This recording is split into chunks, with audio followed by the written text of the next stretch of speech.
The hang-up part really is this idea of being able to separate our intelligence from our feeling thing. And that is sort of important because you really can't do philosophy any other way, because feelings really do corrupt evaluations, our emotions. So in a way, we sort of have to do the philosophy thing in a sense by trying to separate ourselves from any personal involvement. Let's say that you weren't a player in the life game. You didn't have a little piece running the board anymore. It wasn't in the game anymore. Nothing you really loved or cared about was playing. None of your kids or none of your family or none of your anything that you could be emotionally tied to was in the game. And it was just this game, this thing, this maze thing. You watch the little creatures run around and chase and use each other, abuse each other, cheat each other, really fuck each other over. Every few decades, drop daisy cutters and torture and do all kinds of nutty, crappy stuff to each other.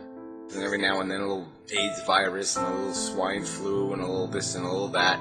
Cholera here and there and some dysentery there and cancer, the usual stuff. Usual miseries, heart disease, car accidents, all kinds of shit going on. You realize that they're just chasing. They're just full of desire, like a heroin addict just has desire, he wants, he needs. So they're chasing and chasing. You also know the context. The whole thing gets initiated because a cell reproduces itself. Not on purpose, but just pops out of the petri dish or whatever. The chemistry just pops out of the test tube and just starts doing the reproducing thing. And it evolves into this whole maze game with these complex sentient organisms. You also know the context is the game for the organisms isn't about them being satisfied. That's not what nature wants from them. That's not what the DNA wants for them. It only has a role in the game because it's used to manipulate the little creatures. The desire thing, the satisfaction thing they're chasing, it gives them something to keep chasing after.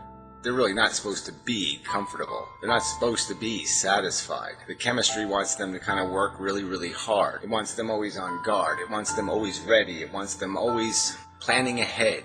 So if they have any spare time, it wants to create some aggravation inside of them that says, I need to go eat, or I need to fuck, or I need to go collect acorns, something to disrupt their complacency.